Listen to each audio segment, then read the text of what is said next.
Tuning in to the online broadcast network, AfterBuzz TV. Over 20 million weekly downloads in over 150 countries, and your #1 source for after-show entertainment.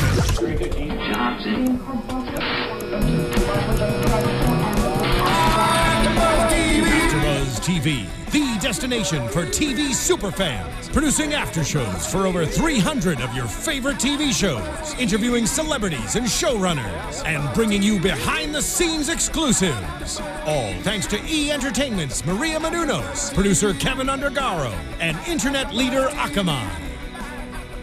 Now, let the buzz begin! Kevin, you're going to be really proud because Rich and I watched the pirate episode. You watched Pirate? Wait, that's a new record! And we're not even 46 seconds. 46 seconds. Pirate doesn't... I told you last week that I watched it. Yeah. Okay, great. I haven't seen you in a few weeks, you know, honey. I wanted to let you know. I watched the pirate episode. She took your seat last week. I took your seat. I love it. I was out with Karen. Did you hear me? Like, hi, I'm Kevin. I'm Ashley Daniels. Welcome, ladies and gentlemen, to the Bar Rescue After Show. For those of you who don't know, we reference the Pirates episode all the time. We have Dorinda Barker. Hi, guys. Ashley Daniels, now with the knowledge of the Pirate episode. Oh, yes. Yes. On the couch today, we have Kevin Undergaro, who may or may not slip out at any point, so if he just stops talking, that's why. I am back from a hiatus, Phil Svitek, and we have a special guest today, a fan of Bar Rescue as well, John Carl. Hey. Welcome, John. Let's give him he's John Carl of the Collective. Okay. It's no just general fan, respected member of our beloved industry. Yes. That's right. Oh, yeah. Well, guys, 46 seconds in talking about pirates. It's amazing. That's amazing. But okay, so Ashley, really quick, your thoughts. Oh my God, it was unbelievable. I mean, I just could not believe what I was watching, but I could believe it, which was just the unbelievable part.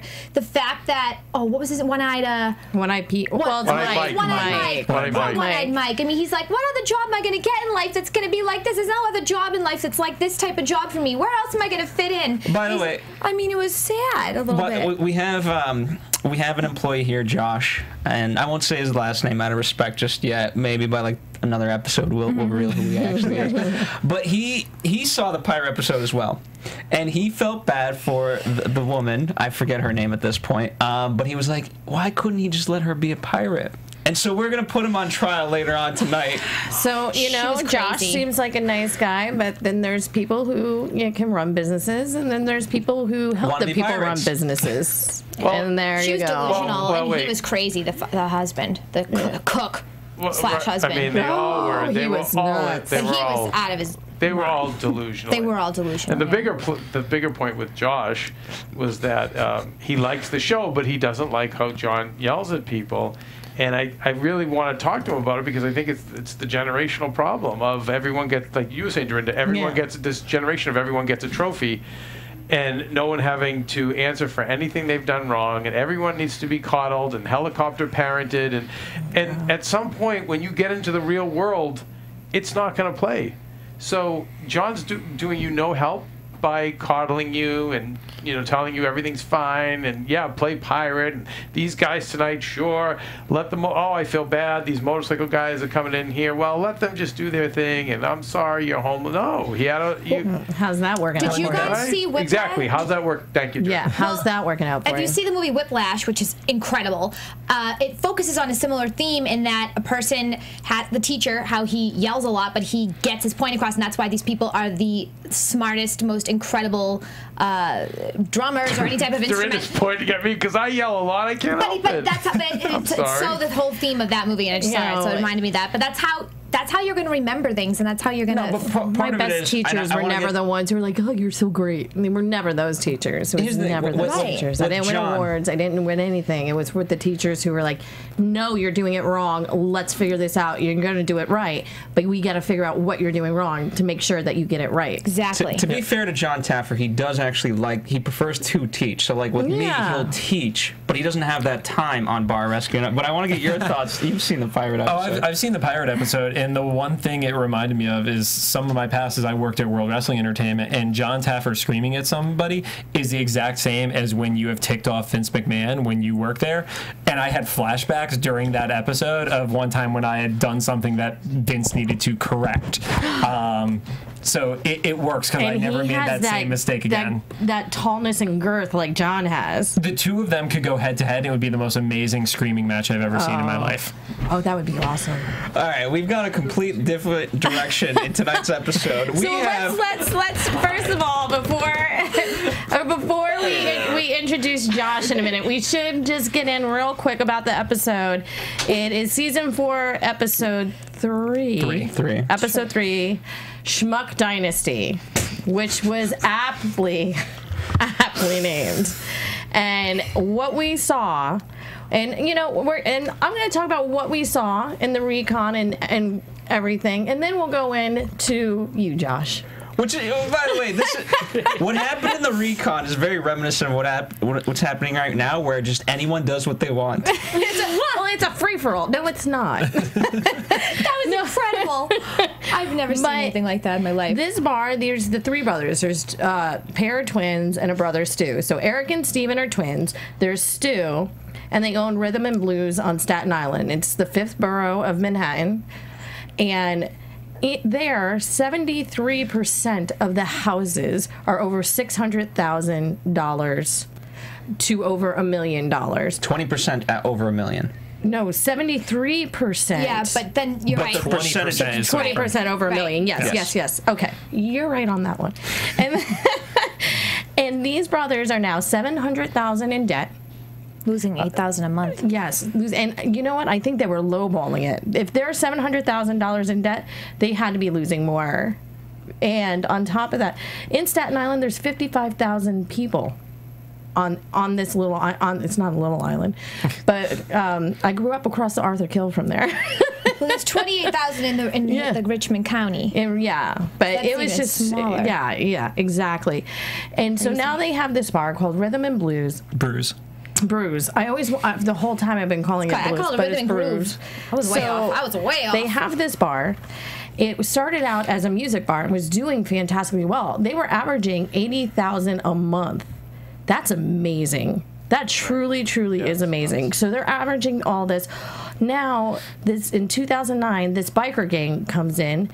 They run the clientele out, and now it becomes a free-for-all mayhem. And what we saw, I've never seen anything like this before, ever in my life. What was this? Remember the statistic? If there's 7 or more bikes parked outside of a bar, then women won't go to it. Oh yeah, remember from way back when. Unless they have a guy with them or something. Exactly. And that's exactly it. If I see more, actually for me, if I see more than 5 bikes out, I'm like, that's it, I'm out. What did I say? Or 4 I'm okay with, because then I know I'm going to find my husband. So, I mean, 5 is just a little bit too much. I think it's funny. Last week I was talking about the episode of the movie A Bronx Tale. You saw A Bronx Tale before, right? Remember the scene with the bikers in the bar? That's right. It's like, now you ain't leaving, and he locks the door. You had your chance to leave. So, now you can't leave. Yeah, that was totally reminded me of that. Yes. This episode. Well, so much. There are biker bars that make money. Yes. And typically the ones that I've seen do that, there is a respect between the bikers and the owner. Oftentimes the owner is actually a biker. Yes, and there's the respect. That's when it works. You see that these 3 guys they weren't very strong men to begin with. No. And these bullies had really overrun the place. I mean, between the smoking, the firecrackers, it was horrifying, and it was so sad to see this. And you can see where it happens. You start going into quicksand. You start losing money, and then you start losing more money, and then you get these regulars who at least give you some money, right? So then you think you have to hang on to them, and it's ugly. Oh, it was so ugly that one of the brothers had his house foreclosed on twice. The other brother had his car repossessed, and Stu was homeless. For 2 years. He's been homeless for 2 years. This is how bad it got. Yeah. That these guys were so lost in their failure and so encompassed in it that Stu, all he wanted, and it hurt my heart. I actually teared up watching it. So sad. And all his dream was a studio apartment. No. At 43, if that's what your dream is at 43, and I'm not taking anything away from Stu. I'm just saying that's how beaten down at that point. Beaten down he had been, that all he wanted was a studio apartment. And that just Well, hurt. in the end, he says, I want a one-bedroom. He ups it in the end. John gave him a little hope. He's like, man, I want a one-bedroom, But you know what I love about John saw in him what I would have, which is like, you know what? If that's all his needs are, I can win with a guy like that. Oh, yeah. Because that's a guy who's like, if that's all we got to do, okay, well, you know what? To get you that, all we have to do is X, Y, and Z. Right. And he had heart. You know, he had a ton of heart. John knew it. I just love immediately and shaved the beard. That was Because he did. Because he goes, you look like a homeless person. That's right. And by the way, John normally has the best one-liners of the night. Gotta say, Stu had the best one-liner of the night when he talks about not wanting to be a bum out in the street. And he goes, don't be a rubber duck, put the money in the cup. And he's talking about that's what I'm going to be saying to people while I'm sitting on a corner somewhere. I thought John had one good line, though. He did, no, he did, but this was the best one. Why don't you bend over and let them do to you what you want to do because they're fucking you? That was pretty bad. Oh, yeah. Here's the thing. In the last two episodes we've seen. I know. I wrote it down. I thought it was pretty good. He's got a good one every week.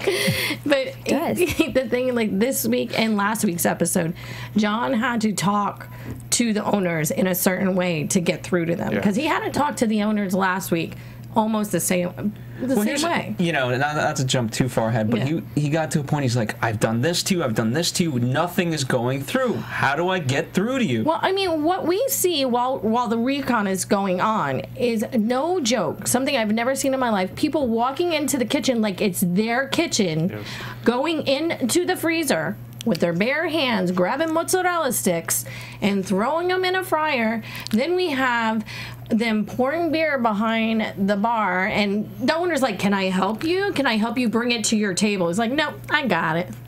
And I could not fathom how you could actually get that way. But, I mean, 5 years, that would do it. You had so many people walking into that kitchen just making their own food. Excuse me, guys. But that was one of the best parts of the episode was when Chef Josh Capon goes in there, and it wasn't just I'm throwing sticks into the fryer. I'm going to make a pizza, and a pizza isn't quick. You're in there for a good 10, 12 minutes, and he's showing the guy the right way to do a pizza because the guy in the kitchen wasn't even doing it right. So. Well, here's the thing. Pablo, who's the cook, who's in the kitchen, he was so flabbergasted himself. Angry, yelling at the people like, this is my job, what are you doing? I'm trying to do my job. And they're pushing him out of the way. No regard for this guy and just doing their own thing. Ran out of meat because people decided they wanted to make the burgers as big as they ever wanted to make the burgers so no one else could have burgers.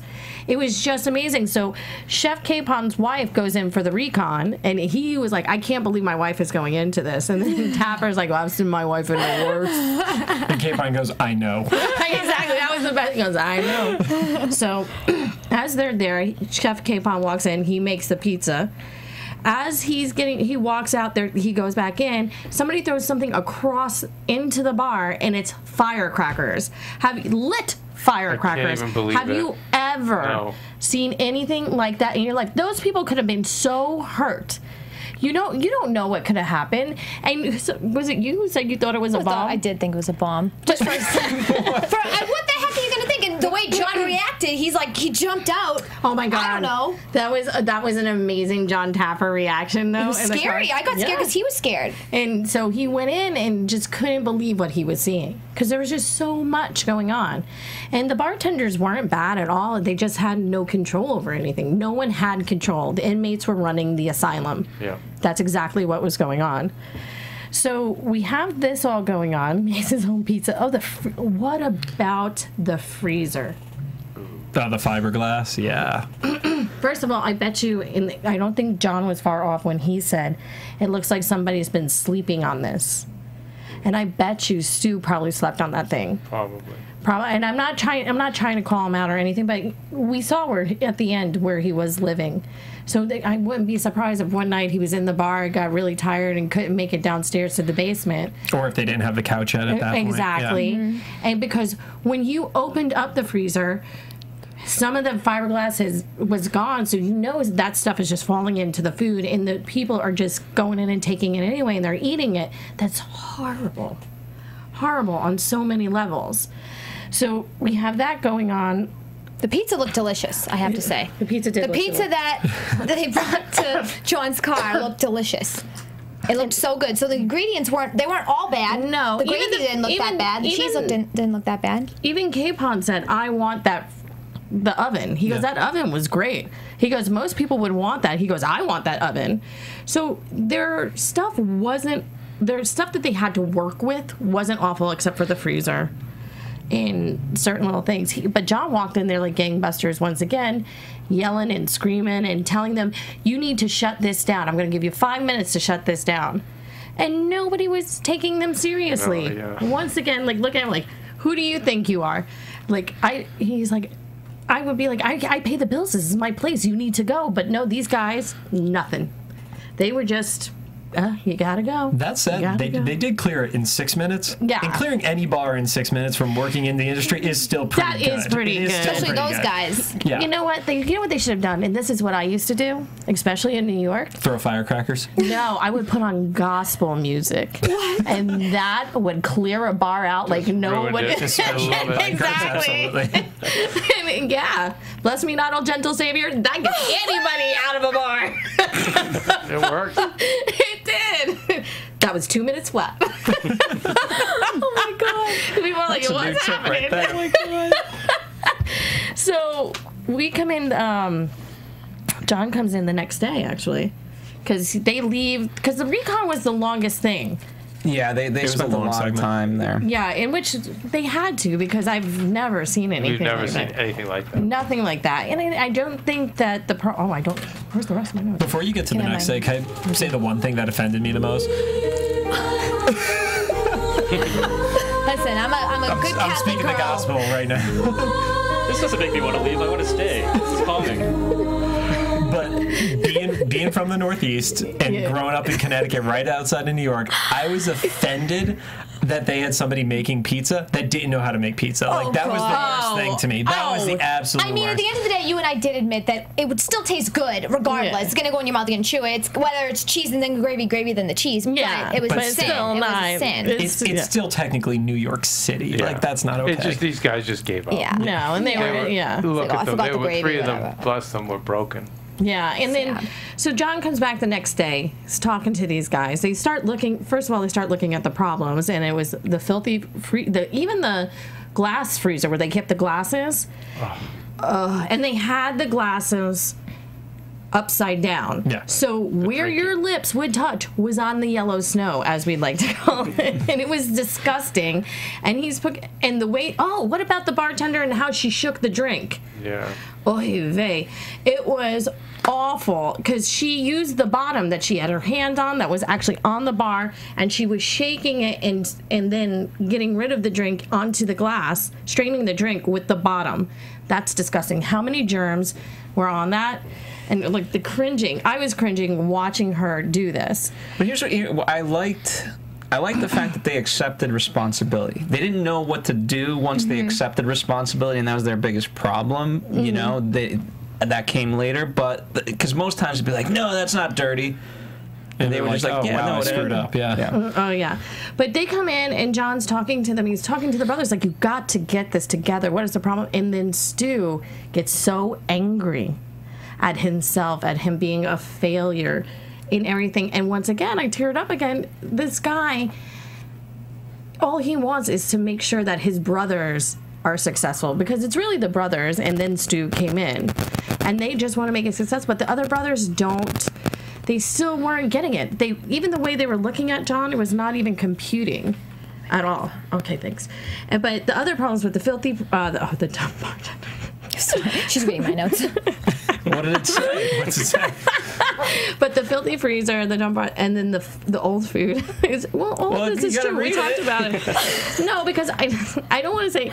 Ashley, go ahead and read it. The dumb bartender The is dumb one of the bartender. problems. Problem number 3.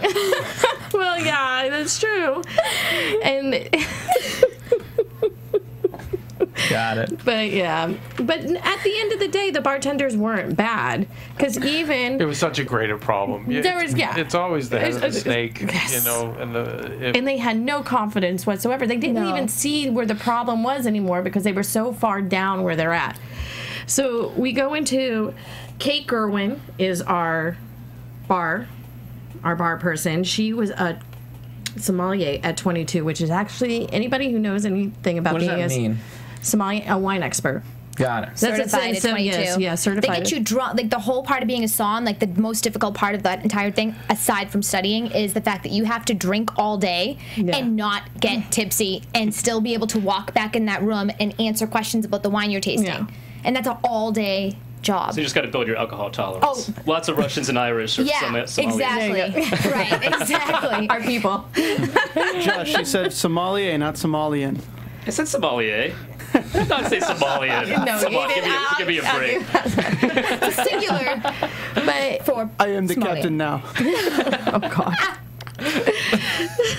Oh boy. So we go in, and now we go into the stress test, and now this is going to take no time because the stress test really was the shortest stress test I've ever seen. To be honest with you, they had a better crowd that came in.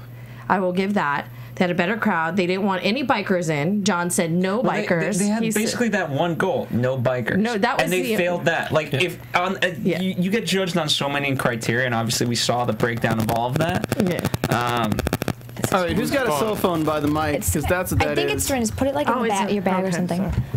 I just called you out. Sorry. I think it's Dorinda. It's Jordan just got a date Telltale. calling in. Oh no!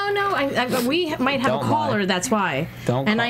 I had it on silent. Anyway. But anyway, so so you have Eric at the front door. He's not allowed. No bikers. Then you have Stu in the bar. Not Stu. You have Stu in the kitchen, and then you have Steven at the bar. Now, the only jobs these guys had was Stu to run the kitchen, make sure it went He well. ran around. He ran. He definitely ran. How they did their system is the worst system I've ever seen ever. Fran, anybody? Fran, Sue, like seriously, that's how you got your. That's how you ran your food. And there goes Stu just walking around for 10 minutes. Yeah, And then none of the bottles got bust. I remember he said, well, people just left their drinks. And once John heard that, No. this is empty. This is empty. And it just goes into we're still making excuses, and that is Taffer's number one peeve. No excuses. And these guys were making excuses for everything. And it's true. Like, even with the food in the freezer and the carrots, I've never seen so many carrots. Yeah, They why said do you have more that many carrots, extra that many frozen carrots. carrots? And he was like Carrot no pizza. joke, with like throwing all the food out onto the floor, and he couldn't believe what he was seeing. And the guys were still making excuses for everything. I'll give credit to the experts because they were giving them lines of communication to say as things were happening. So it was like, hey, I have no more glasses. Okay, tell her you're gonna get glasses, but it'll be a minute. So at least she knows. That, Yeah, like, but even then, Phil, they didn't carry it out. I They didn't understand. carry- But it was. I'm giving credit to the experts Yeah. for at least like I like that part of it. Yeah, and I really did like that part. But even when she asked for glasses, he was like just walking around, like pretending like he was doing something, but not. And then when John asked him what he was doing, he said, "I was helping the bartenders." Though I do honestly believe that they thought that they were doing something, but they weren't doing They were just anything. lost, and they didn't know how to lead. No, You know, I just there not one of them were leaders at all, unfortunately. But so we have the stresses. This all happens. Stu gets upset again. he gets really upset again during this whole process, and then he starts talking about the studio apartment, and John keeps saying that you just don't get it. You guys aren't getting it. He goes, I don't want to do this now. I want to be done with this because you guys, I don't want to put my name attached to you guys. And I get it, because why John has done it before, has walked out on a place, because why would you want to put your name attached to something when you're successful, and these people don't care to be successful at all? Well, they didn't know how to be. It's also a technique by John to inspire them to wake up, because your last shot is going to walk out the door. Yeah. And with these guys, it wasn't like when he actually walked out where they weren't good people, in essence. Right. These are good people that need a real kick in the ass, and screaming at him wasn't doing it, so the only tactic he had left was to put enough fear in them that he's their last shot, and if he walks out the door and doesn't come back, that's it, they're screwed. done. Right. They're done. Right. Which is why the parents were...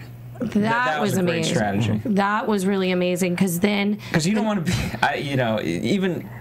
Even as I remember, even as like a 14-year-old kid, anytime you brought in parents, I was like, oh God. Yeah. No, I'm doing well. Exactly. And that's the other thing. So this is a perfect time to talk to Josh, as we're talking about Taffer. And we're not talking about you.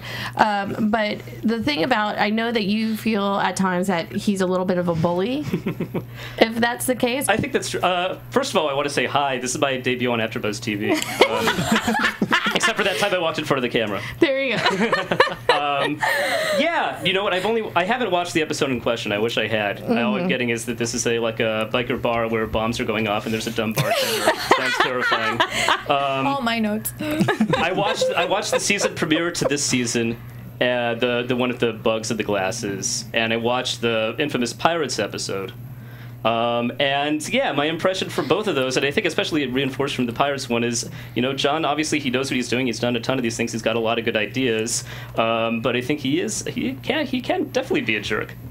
Yeah, but don't you think, and once you get into watching more of the shows, and you'll see, it's that my seat broke, by the way, so it just, no matter what I do, I try to push honestly, it. I'm going to say, Phil, I'm here right now. John Taffer listens. We've jumped all over the board on that. You guys have got to pull it together. I mean it. Really. Come on. Sorry. All right? This thing broke. It keeps falling. I'm sorry. Do you really have to tell everybody? Come on. No excuses. All right, come on. Wasn't Pull gonna it say together. Who's going to... Phil, you going to lead this show? No, but what I'm trying to say... I was told... All right, enough. Hold on. All right, so listen. Josh. Yeah. Speaking to the fact that he comes off as a jerk, do you understand that there's a purpose, that he's trying to get a result? He's trying to help the people. I do understand he's trying to help people. And he's succeeding at doing so, other than Pirate, but that was a lady who wanted to play Pirate. But I don't think that was the lady who wanted to play Pirate. Exactly. So John Taffer put it to her as, you get to have a pirate bar or your kids get to go to college. And I think that's a false dichotomy. I don't think those are the only two options. She was trying to make the case that, I think, you have all these ideas of how we can clean up our service, we can clean up our food, we could fire the chef, we could renovate the place a little bit and still keep the pirate concept and keep it close to the original theme. John wasn't doing that. Instead, he said, what you're doing is completely wrong. Instead, let's do this corporate bar and grill, which is exactly the opposite of what you want. Well, she was $900,000 in debt, too. And he also made the comment, if this was southern Florida where there's families and vacations and stuff, but you're in a downtown metropolitan area, that doesn't fit. And we interviewed her afterwards. Yes. Okay. And even though she got hundreds of thousands of dollars worth of equipment and renovations done, she wouldn't even cop to that. She's like, no, it was all crap, none of it. And I was like, okay, you are delusional. Then that is crazy. And by the way, so you're basing this is not fair for you to make this assertion. I thought you'd watch more episodes. I haven't. No, I'm coming in. I'm pretty new to Bar Rescue. You need to watch more of the episodes, to see. But it's also, it speaks to the point, first impressions. You always have to kind of make a good, you know what I mean? Like, that, even though he's seen so few episodes, that's still his impression, you know what I mean? And based off of that, he's either going to continue, which he is. No, you have it's mandatory because you need to learn about it. I will. I'm going, yeah. Even tonight's episode teaching about, what was it, perception? What was it? Perceived perception. Right? Yes. And perceived value. Visual weighting and perceived value. Perceived value. Which was great. And it's great. It's the stuff that a good businessman may know about perceived value, but John is the one that makes it into a science. He's the one that comes up with the term, which I had never heard before, but it's like even things we do at AfterBuzz, unlike tonight's podcast, We've done better it's all ones. perceived value, when all of it, but all of this stuff comes at a price, and that's why, and remember, this is somebody who has 4 days to make his point. Yeah. He doesn't have a month that a consultant would have. He's got 4 days to whip these people into shape and come up with a concept, and then 100% renovate the place. And Maria and I were part of an episode, so we saw it. Okay. It's like totally legit. So, in that 4 days, you don't have time, and it's the same with the military or any things like that. It's not going to be fun, but the why it's redeeming to me is that it's not based on a mean-spiritedness. It's based on actually trying to help and get results. So it's a kind of a tough love thing where he's being mean to whip him. I guess that's just a management style thing. I feel like you could accomplish similar results by saying, stay. In 4 days, it's tough. Maybe so. Maybe there you got to really establish that kind of camp environment. And you're not dealing with 17, 18, 19-year-old kids who are hard enough. You're dealing with people 35, 40, Right. 45, Right. 50 who are jaded and molded. So to break through to them, it's and maybe you've already felt like they've been doing this a while. They've got a little bit of an ego, so that's got to get a little bit of an ego. Right. Yeah. So that's got to get torn down a little bit before they can accomplish something. That's get torn down a lot. 50% of them are addicts, alcoholics. Oh, yeah. That we see. He's put some of these people into therapy and everything like that. I mean, one of my favorites is, of course, everyone knows A Horse Walks Into a Bar, and he put that couple into therapy and got them help. I can imagine a lot of people start bars because they want an excuse to drink all day. That makes sense. Right. Yeah. I think it's to party all day, and then it just turns into drink all day, and they're not partying anymore. Right. And then there comes the dark side that we've always talked about on the show. I love tonight, though, because I do want to say, though, it's much easier to raise your voice at somebody that is completely fighting against you. Yes. But these guys tonight, he had to give them tough love. He knew that no matter what he did, they weren't going to yell back at him. He didn't, to be tough on somebody that's so vulnerable and so weak, it's more difficult. That's right. That's a great point. It's harder to yell at those guys. Yeah. It's harder to yell at 3, and that's really poignant. It's like yelling at a puppy. You feel bad. I guess I see how that's effective when it comes to things like customer service. Where I get lost is like with like the first episode of this season, the Artful Dodger episode. Obviously a lot of things about that bar weren't working, but instead of trying to take the concept of, I guess it's called the Artful Dodger, maybe it's kind of an, British pub because it's a Dickens reference kind of thing they were going for, instead of working with that and trying to make it into a version of that could work, instead he kind of whipped out a concept he already had out of his bag of tricks and slapped it onto the bar. Okay, but you don't know the bar business. But when you have a name, a stink now has been developed with that name. And so you can't just put a sign out and said, open for, we remodeled, come in. There's a permanent stink on the bar. Yeah. Their new tactic. So tonight's episode was a great example, but you didn't see. But I've known bars that were filled with just derelicts. And the first thing you do is shut it down for a week or two and new name, new paint, and that just right there is your best shot at reviving the business. And even being rebuilt and all that, right. even the signs during construction are part of that whole brand messaging of like. I totally get that. Oh yeah. So if everyone hates Artful Dodger and they all had these nicknames for what a bad crap hole it was, but now. When you have I've heard of this new place. Hey, you know what? Let's give it a try. Right. So you're at least going to get that, and then your job is not only hook them but keep them there. No, this is me. Okay. Well, You know what I mean? No, totally. Look, I understand the importance of branding and rebranding and how the coming soon stuff builds excitement. But what if you call it, I don't know, like the porridge hole or some much better name than what I just came up with off the top of my head. They weren't even really committed to it. They had radio. It was like Artful Dodger Radio. It was like they weren't even. Yeah, they didn't even really care about the identity of that place. Or at least work with the previous owners of the bar. I think back to a show like Pimp My Ride, where Exhibit will talk to the guy whose car he's pimping out and get to know him a little bit, and then build out the car. We're talking about all right, that's it. You've had enough. We're talking about changing a car over. Okay, I know it's not a perfect example, but It's a you see horrible but you see what I'm saying? Where you No. Here's the thing. These people are not successful. They are literally some like in tonight's episode. They're homeless. Homeless, the guy. They're not trying to get a cool car. But then maybe, those guys should be owning a bar in the first place. And that's true. But he didn't want to that wasn't the point. But by the way, that's a whole other level of tough love. So what you're saying is, and you are right to say this, so let them just fail and go bankrupt and lose everything. And by the way, like that is the ultimate tough love. You're right. Maybe you should know, but isn't it nice that someone is trying to save someone that's... But when this process is over and you've got a guy who owns a bar that they feel no personal connection to and isn't anything like the bar they wanted to own, that's not a recipe for long-term success. But he'll be making money. Yeah. But at the end of the day, they're making money, and that's... You can grow to love it. I don't think most people too. I don't think most entrepreneurs start a business because they want to make money. They start it because they have some sort of broader passion for the business. Josh, or a vision for what they want their bar to look like. If I give you $10,000 and you invest it poorly and lose $10,000, and somebody comes in and they're like, hey, we're just going to give you $10,000 worth of stuff and let's go with your ideas and you go ahead and do it again. Are they going to be successful the second time, or are they going to just lose the money again because they didn't guide them and put them in a I mean, you usually have to fail. Successful. You usually have to fail a couple times before you succeed. Yeah, not with. Okay, we're gonna get back to tonight. Josh, thank you very much. No problem. Thank you, Josh. Great. Thank you. Happy to be here. Josh, you are prescribed 10 more episodes by next Sunday of Bar Rescue. Yes. Okay. So what John does, and I thought was thank you, Josh, which I thought was very good. He brings in the father, who is an entrepreneur himself, and one of the sons.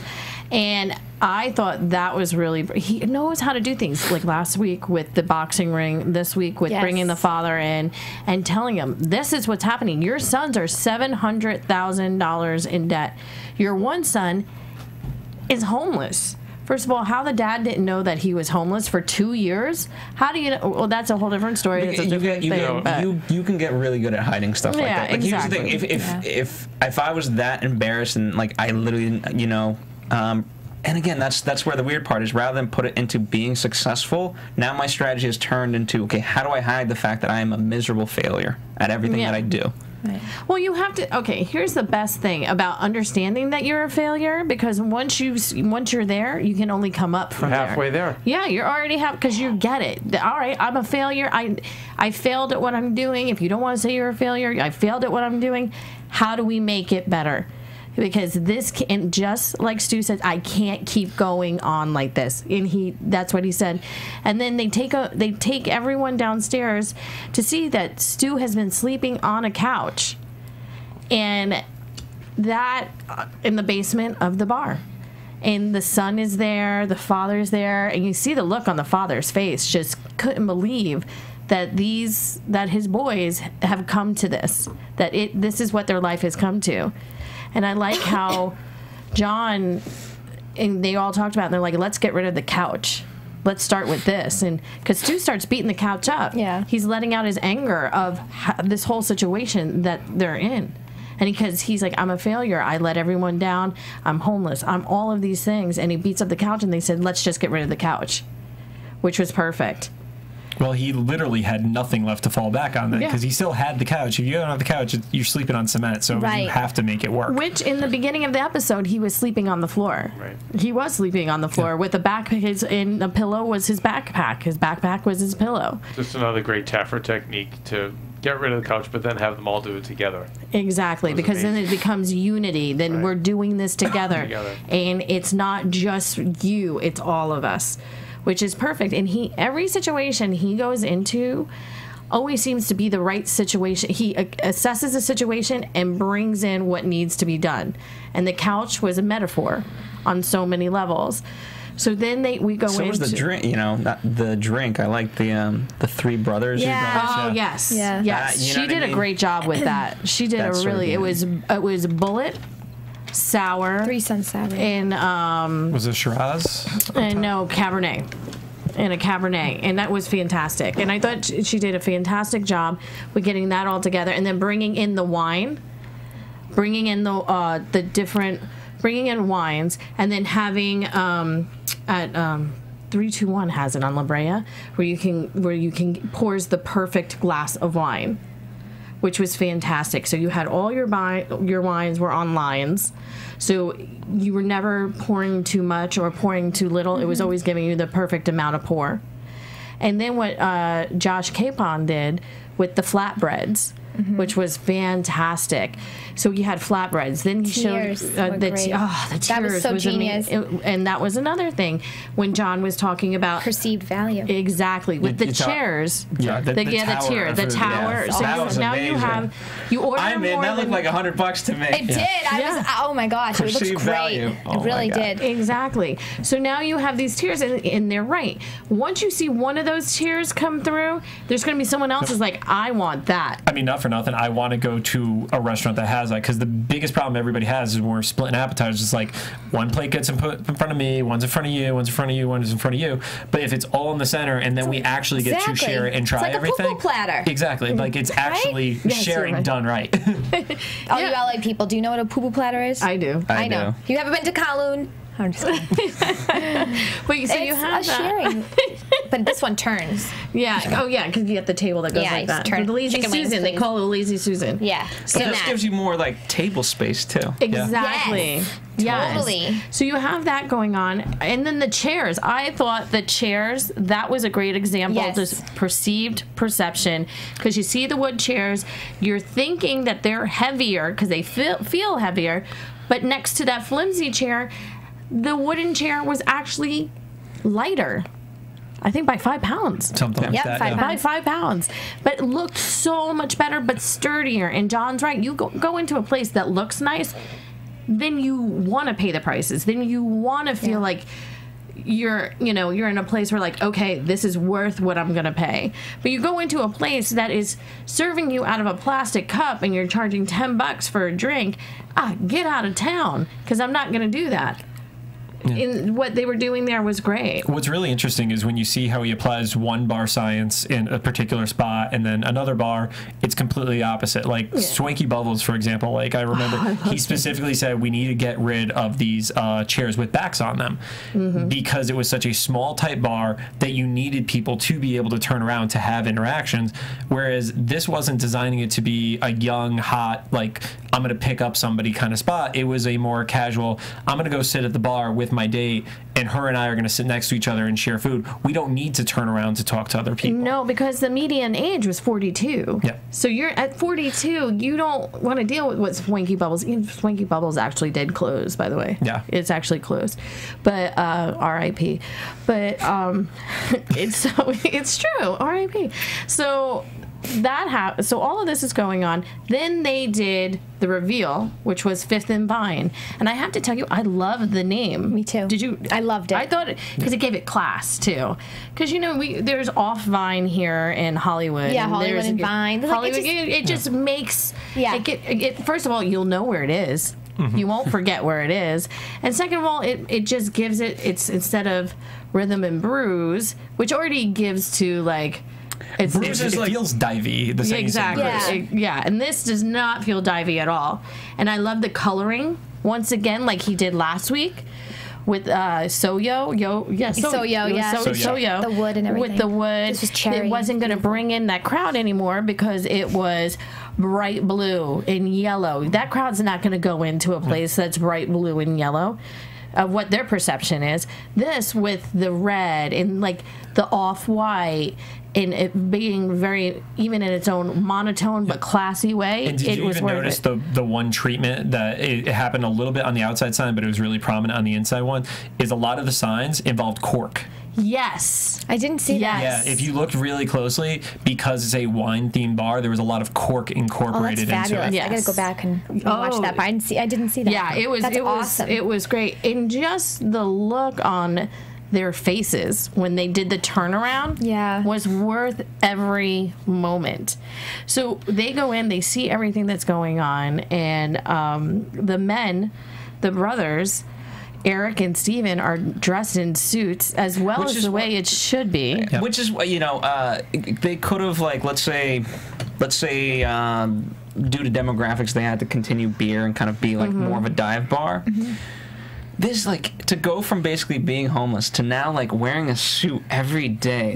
That just has to feel, you just have to feel like $1 million. Totally. Yeah, it has to elevate you. Yeah, especially as a manager, because you do have to have a bit of, you have to have the ability to tell people what to do because it's for the best of the customers, the best of the bar, whatever. And when you have a suit on, I can imagine just your confidence level goes up a little bit. Oh, yeah. There's nothing better than a man in a suit. Nothing But just the better. feeling as a guy when you're in a suit, you know, you just feel like you can control shit, you know? Yeah, you have to, and you feel like you have to step up. Yeah. Because you're not casual. That's why the suit gives you a stiffness.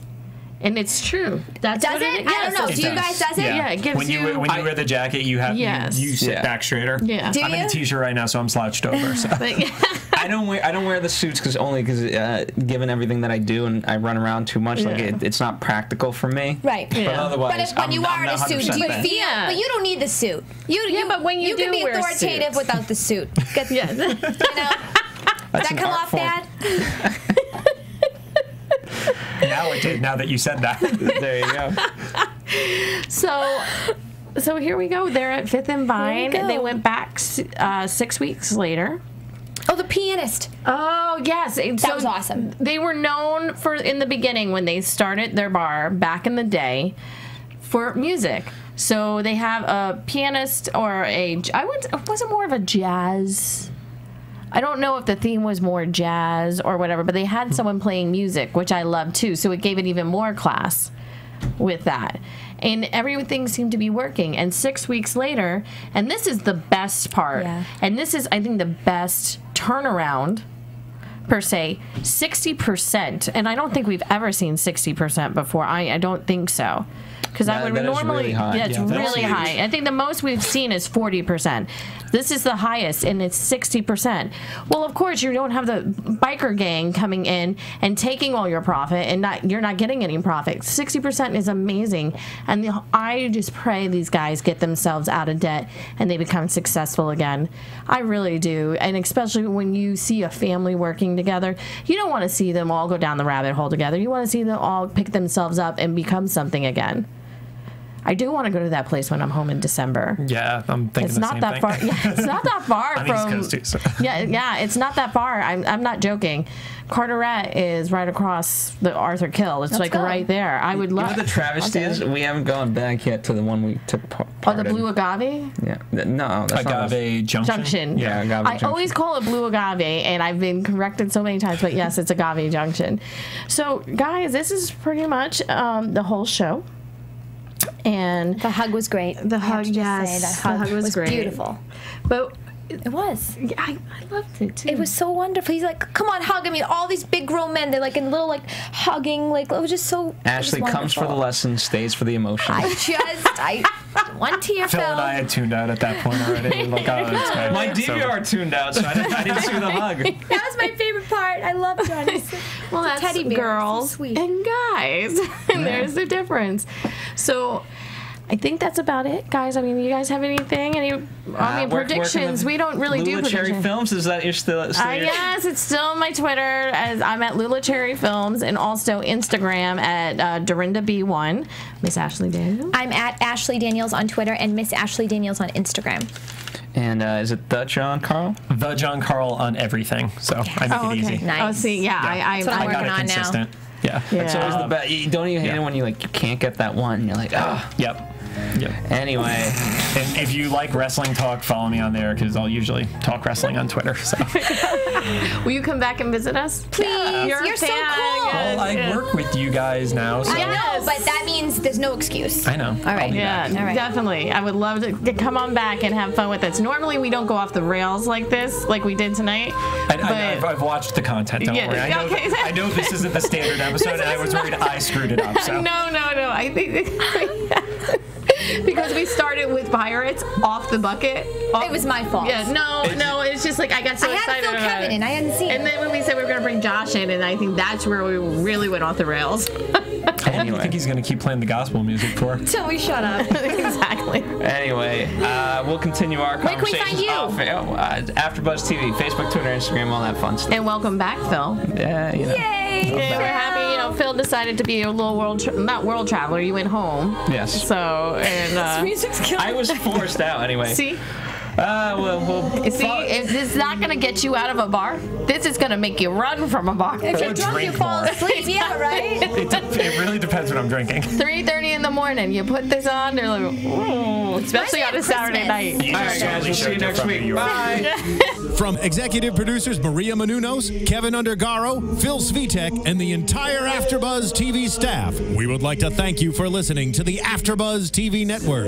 To watch or listen to other after shows and post comments or questions, be sure to visit AfterBuzzTV.com. I'm Sir Richard Wentworth, and this has been a presentation of AfterBuzz TV. Buzz y'all later. The views expressed herein are those of the hosts only and do not necessarily reflect the views of AfterBuzz TV or its owners or principals.